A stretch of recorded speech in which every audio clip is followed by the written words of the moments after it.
È arrivata nel porto di Augusta la Geo Barents, nave di Medici Senza Frontiere, con a bordo 439 migranti soccorsi in mare. Sull'imbarcazione è salito il personale della sanità marittima per i primi controlli medici.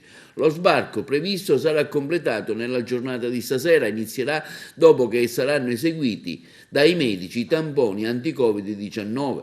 Così abbiamo salvato i migranti. Questo è il filmato della Marionio allorquando hanno trovato la barca alla deriva, dove sono prontamente intervenuti i componenti dell'equipaggio per salvarli. Quindi la visita medica fatta dal dottor Michele Usuelli, che lo abbiamo sentito intervistato sul salvataggio fatto e sulla situazione dei migranti e sul loro stato di salute, che intanto sono sbarcati a Lampedusa. 80 più 140 che l'altro ieri abbiamo sbarcato a Lampedusa, quindi avevamo un totale di 220 circa ospiti a bordo, frutto di 2 salvataggi successivi.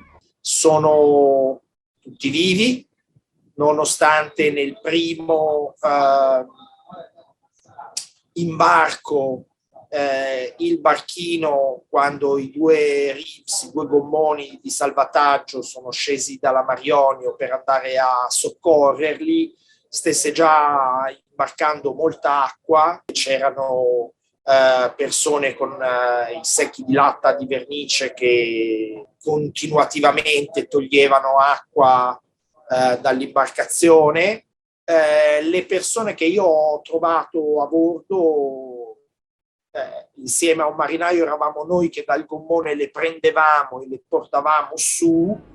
Gli occhi erano degli occhi frastornati, spiritati, che non capivano, forse non erano neanche ancora sicuri che fossero un ONG, e quindi pietrificati dalla paura, e rapidamente gli abbiamo spiegato chi eravamo, che battevamo bandiera italiana ed europea, e quindi ci sono stati dei momenti di gioia con canti e balli. E i codici rossi più gravi venivano loro direttamente da me o mi venivano indicati dagli altri componenti. Ho avuto diverse ustioni da carburante, anche ustioni di secondo grado, che abbiamo gestito a bordo. Sono molto dolorose in un contesto di sovraffollamento dove non puoi neanche stare, non hai neanche lo spazio per stare seduto, e per loro era molto complicato. Ho trovato un paziente diabetico di primo tipo, quindi che deve fare regolarmente insulina, che abbiamo provato a gestire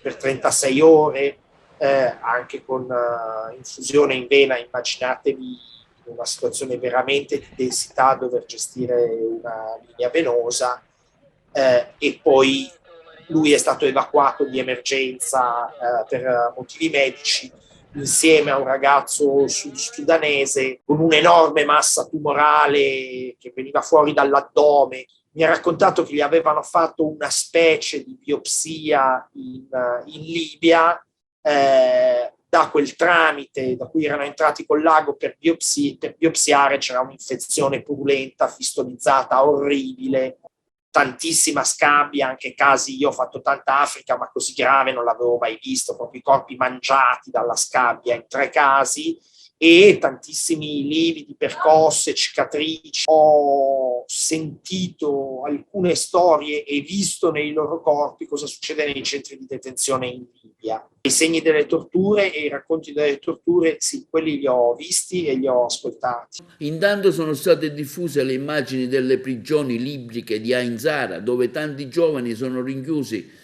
nella speranza di potersi imbarcare, che per loro rappresenta il futuro della loro vita stessa. Condizioni inumane, in luoghi privi di ogni sicurezza, senza alcuna prevenzione medica, con il rischio di gravi malattie, sottoposti a torture. Nel carcere di Ain Zara si dorme perfino nei bagni, e le scadenti condizioni igienico-sanitarie sono tra i primi motivi che causano la tubercolosi, e anche soggetti a stupri, torture e pestaggi.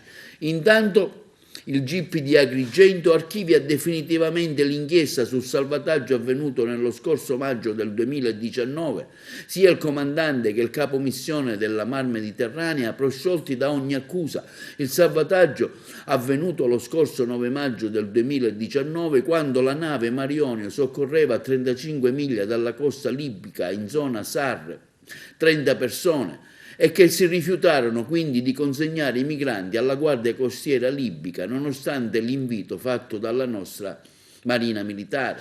Quindi lo sbarco a Lampedusa e conseguente accusa, indagati con il reato di favoreggiamento aggravato dell'immigrazione clandestina, e la nave sottoposta a sequestro.